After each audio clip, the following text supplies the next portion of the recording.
میوانه که هجایه برئیس یاسین عزیز شروع سیاسی الاستودیو میوانه منه کای کسیم بخیر بی زور سپاس کاک هسه که ام گران کاری که شوها با تایبتی برای پاییز و سرمابون کاریگری لستن دوست می‌دونید هر دو که امرو والله من خليناك تقريبا بير بوي بس زناب جنزي ما شاء الله يشتغل انا ماشي خريك برو نشيو هدرو هي واي تندرسي كي باش روش عراق زور قربه بانك شهر بجارتن جيلي بو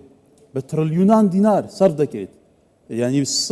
سالك زيادة بانك شهر بجارتن دست بكيد بو ام جاره بمشي وي قرم غورا بمشي وي بارا دروا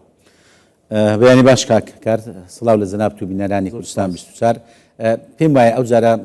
هەڵبژاردن و بانکەشی هەڵبژاردن و هەموو بارودۆخەکانی هەڵبژاردن زۆر جیاوازترە لە ئەوەکانی تر دەورەکانی پێشتر بەڕاستی ڕکابەرێکی زۆر تونند هەیە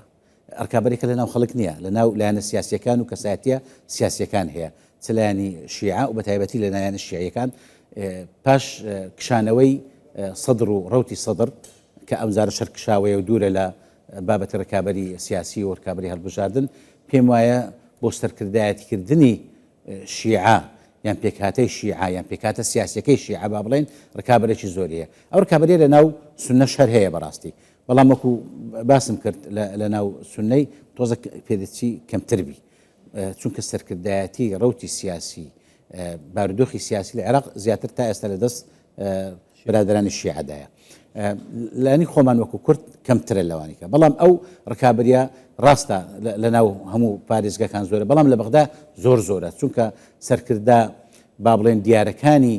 هەموو پێکاتەکان چ شیعە سونە زیاتر لە بەغدا ئەوە دەکەن ئەوە دەبین مەسەرەن نوری مالیشی محەممەد شیا سوودانی هادی عامری لەناو سونەکان محەممەد حەلبوسی خەمیس خەنجەرچێ و مثەنە سامەڕایی هەموو لە بەغدا ڕکابەری دەکەن بۆیە پێم وایە کە بەغدا زیاتر فۆکسی بکەوتە سەر و زیاتر پارەی تێدا سرف بکرێ لەو هەڵمەتەی هەڵبژاردی ئێستا کە خۆمان بۆی ئامادە دەکەین بله وەکو تۆتیت بگومان ئەو کێبرکێکە توندە هەیە بژگەلەوەی کە بارەدوخی ناوچەکەش بارەدوخی کە هەستکارە پێت وایە مفاجێ هەڵبژاردن ئەم جارە لە عێراق چێ دەبێت کە محەممەد شیا سوودانیش بێگومان ئێستا لیستیایە یعنی محەممەد شیا سوودانی دیارە یەکە لە مفازیەکان بەڵام ئەوانەی کە ئەمە زۆر جار کە دەکەوینە گفتوگۆ لەگەر ئەوانەی کە هەواداری نایان با بڵێن پاڵەوەدان لە سەریستەکەی پێم وایە زیاد لە حەد گەشببینن لەوەی مەسلەی بەڕێز سوودانی تاوەی کە باز دەکا 100 کورسی و نازانم چەند کورسیان پێم وانێ بگاتەوەی بەڵام وەکو مفازایە کابراایشی تازە هاتوتە ناو گۆڕپانی سیاسی هە لە ناو عێراق بۆ وەکو ئۆپۆزیسیۆن لە دەرەوە نەبووە بەڵام بە پێشبینی من کە ڕکابەرێکی باش دەبی لەو بابەتە هاوسەنگێز لە ناو ماڵی شیعە ڕوودەدات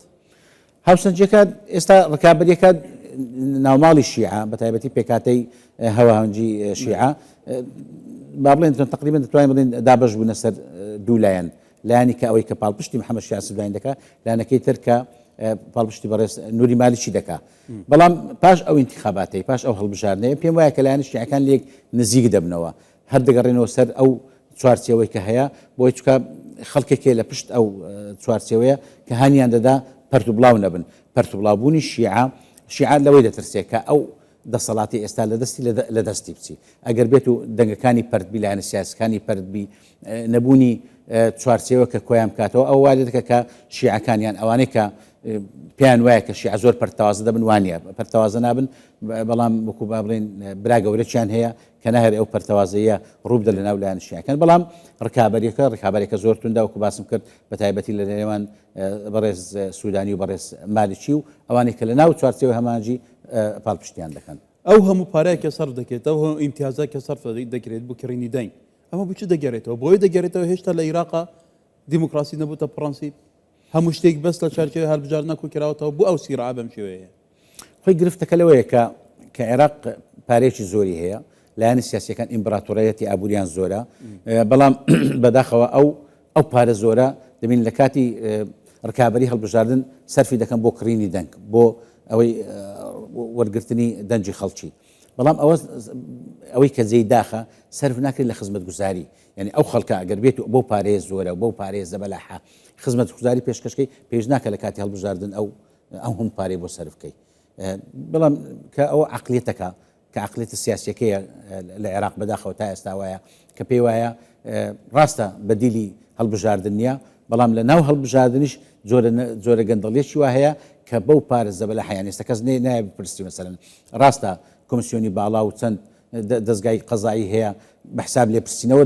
لەو پارەیە و سەرچاوی پارەکان دەکەین بەڵام هەتا ئێستا شتێکی وا فەرمیمان نەدیتێ کەس نەمانتیا بانگ بکرێت لەو سەرکردە گەورەکان لەو ئیمپراتۆریەتیانەی کە وەکو راپۆرتەکە باز دەکات 600 میلیۆن دلار و نازانم چەند تریلیۆن دینار ناپرسن کاکە ئەو جەنابەت وەکو حیزبێکی سیاسی ئەو هەموو پارێت لە چێ بوو ئەو هەموو پارەیە لە چی ئەنجامدا لە دەرەوەیە لە ناوێ لە هەر شوێنێک بی بەڵام پێم وایە کە ئەو نەریتە لە عێراق هەر بەردەوام دەبی جارێ ئەو خەڵکی لە عێراقیە بەداخەوە دابش بوونە دوو بەشێک کە